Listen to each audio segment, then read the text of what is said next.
Hello everyone, I hope you're having a great Saturday. Now, I know most of you are probably outside enjoying the outside world, but for those of you who are at home on a Saturday watching YouTube videos, I decided to do another game from round 6 of the 2018 Candidates Tournament. Here we have Mamedyarov with the white pieces against Vladimir Kramnik. And it's of course every game is important, but here both of them have 3 points, so whoever wins this game might end up in the lead in the tournament. So let's see this game. Mamedyarov has the white pieces, and he didn't like that game Arjan played against Kramnik. I mean, he doesn't want to play e4 and allow Kramnik to go for the Berlin, so he will go d4 and allow Kramnik to go for his Queen's Gambit declined. And before we start with the game, we should definitely enjoy some nice photos, as I do have some fresh photos from the tournament. Here we have, this is before the start of the game, before move 1. You can see a very nice setting there. We have here a nice close-up of Vladimir Kramnik. Here we have another nice close-up of Vladimir Kramnik. Here we have Mamedyarov. It seems that already before the game even started, he already almost finished his bottle of water. And for the end, we have a nice mysterious photo. As you can see, there's definitely something very wrong with Kramnik's bottle of water, which could be the reason for some of his decisions during the game. Okay, that being said, let's see this game. Like I said, Mamedyarov opens with the d4. We have d5, c4, e6, knight to c3, and knight to f6, the Queen's Gambit declined. C captures on d5, the exchange variation, knight captures e4, knight captures on c3, b captures on c3, and now c5. We have rook to b1. Mamedyarov immediately takes advantage of that semi-open b file, and here bishop to e7. I've seen some games in this position where black actually tried queen a5 to go for the c3 pawn and the a2 pawn, but you will win the a2 pawn, and there's no real danger of your queen getting trapped. But after bishop to d2, queen captures, and knight f3, white really got a lot of advantage and won most of the games. I think I've seen only one game where black actually won this, but that was against very, very low-rated players. So after rook to b1, bishop to e7, bishop to b5 check, bishop to d7, and now bishop to d3. Seemingly losing a tempo, but not really. This bishop, light square bishop, is much more useful on d3, and now black will definitely have to do something about this b7 pawn as it's undefended. So c captures on d4, c captures on d4, and now knight to c6, defending the b7 pawn with a tactic, as now the d4 pawn is also attacked. So bishop back to e2, again losing a tempo, but now the queen is again defending d4, and now black again has to do something about that pawn on b7. And Kramnik yet again defends it with a tactic, rook to c8. And now of course you can't capture it, because after you capture, black will simply capture on d4. Queen captures, rook captures on c1 with check. Black is much better here, probably even winning. So after rook to c8, knight to f3, defending the d4 pawn, and now queen to a5 check. Kramnik offers to enter the endgame, bishop to d2, and now bishop to b4. We have rook to b2, defending the a2 pawn. Now bishop captures, queen captures, king captures, and the queens are off the board. It's a perfectly fine position for both white and black. Nothing wrong with either position. And here finally knight to a5, Kramnik addresses the issue of the b7 pawn, and the ideal setup for black would definitely be to push a6, go b5, make a nice outpost here on c4 for this knight, and if white allows it, that's definitely what black will do. So rook back to b1, as Mamedyarov doesn't want to allow knight to c4 check, forcing the exchange of bishop for knight. So king to e7. We have rook h to c1, and now f6. h4, not allowing Kramnik to push g5, rook h to d8, and now bishop to d3. a6, preparing that b5, king to e3, getting the king to a more active square, b5 now, and here we have g4.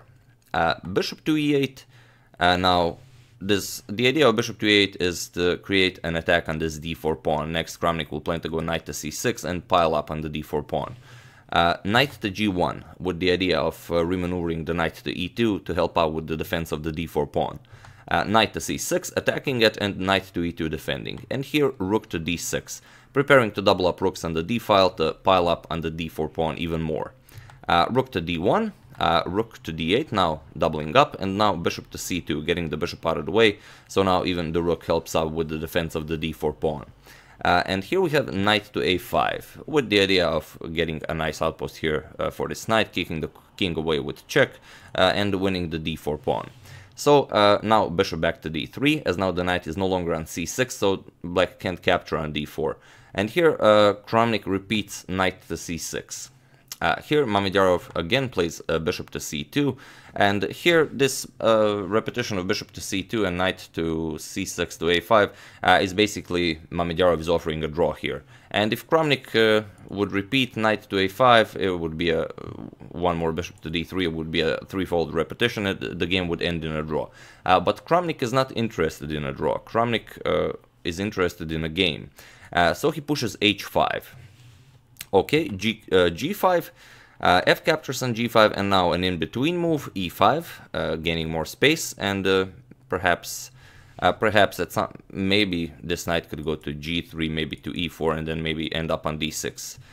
So rook moves, and now h captures on g5. Here we have h4, and Kramnik definitely created a very nice passed pawn here. And now, of course, first g6, not allowing this bishop on e8 to become active. Knight to a5, again going for c4, rook b to c1, and now rook to c7. We have bishop to d3, and this is basically the first moment of the game where something went wrong. Here, Kramnik definitely must exchange this rook. Rook captures, and then develop this bishop. Now this bishop is very active here, and also he will be able to play rook to h8 to support his passed pawn. And that's basically it. But after this bishop to d3 move, he decided to play rook d to c8 for some reason. And now Mamedyarov simply exchanged it, rook captures, and now rook to h1, and there is no way to defend the h4 pawn. So here Kramnik just blundered a pawn. But okay, you know, what's one pawn in the candidates? Knight to c4 check, we have king to f4, and now knight to b2, attacking the bishop. Bishop moves, and now b4. Rook captures on h4, now Mamedyarov grabs that pawn, and now knight to d1, attacking the f2 pawn, f3 of course, knight back to c3, and now knight captures. Pawn captures, and okay, now here Kramnik does have a passed c-pawn, but rook to h2, and with the bishop, both rook and bishop guarding the c2 square, there's no real chance of this pawn ever going any further. Rook to c8, we have king to e3, and now bishop to b5. f4, bishop to c4, and now rook to h7, going for the g7 pawn. Rook to g8, and now a3. a5, both players don't want their pawns on the light square, so the pawns won't be targets.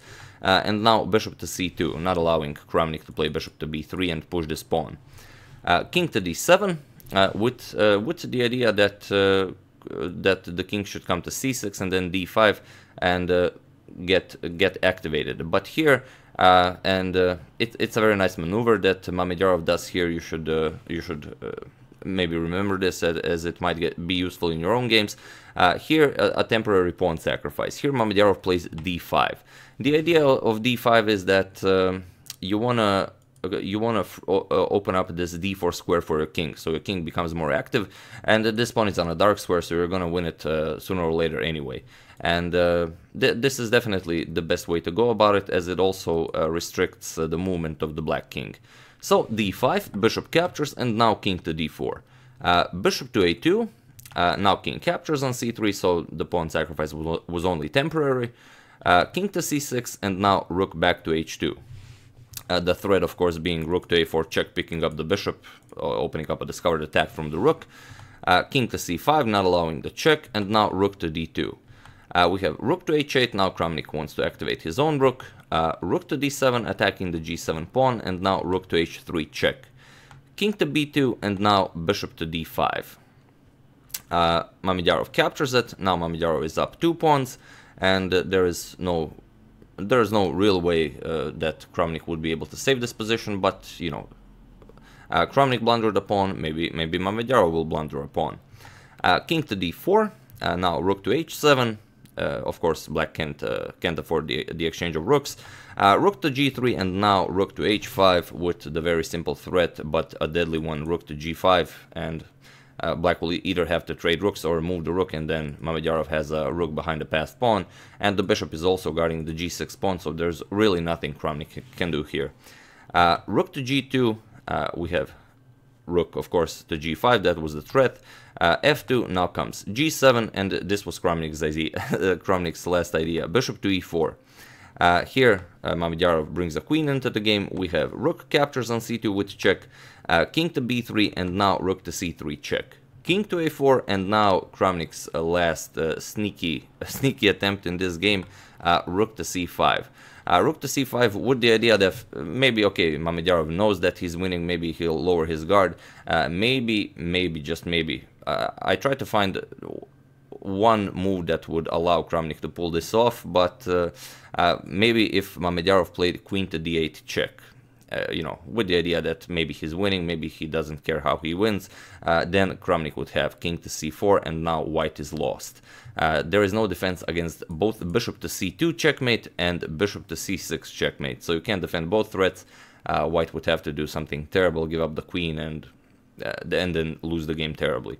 But of course, Mamedyarov didn't fall for this. After rook to c5, he played rook to g2, simply preventing bishop to c2. Now comes bishop to f3. Again, Kramnik hopes for some miracle that he pulls off bishop to d1, but here queen to d8 check, and it was in this position that Vladimir Kramnik resigned the game. Now, any move loses, and now the idea that Kramnik had before of king to c4 loses immediately to rook to c2 checkmate. So yeah, after queen to d8, Kramnik had enough, and he resigned the game. So before I forget, I did prepare the final standings after round 6, so here they are, I have them right here. So after 6 rounds of the 2018 Candidates Tournament, we have Fabiano Caruana in first place with 4 points, Mamedyarov after winning this game against Kramnik also 4 points, sharing first place with Fabiano, both of them with a very nice rating performance of 2910. Then comes Kramnik in third place. Yeah, he did lose 2 games, but he also won 2 games, so he is far up in the standings. Then we have Grishchuk and also Dingliren, 3 of them with 3 points. Then Wesley So and Levon Aronyan with 2.5 points.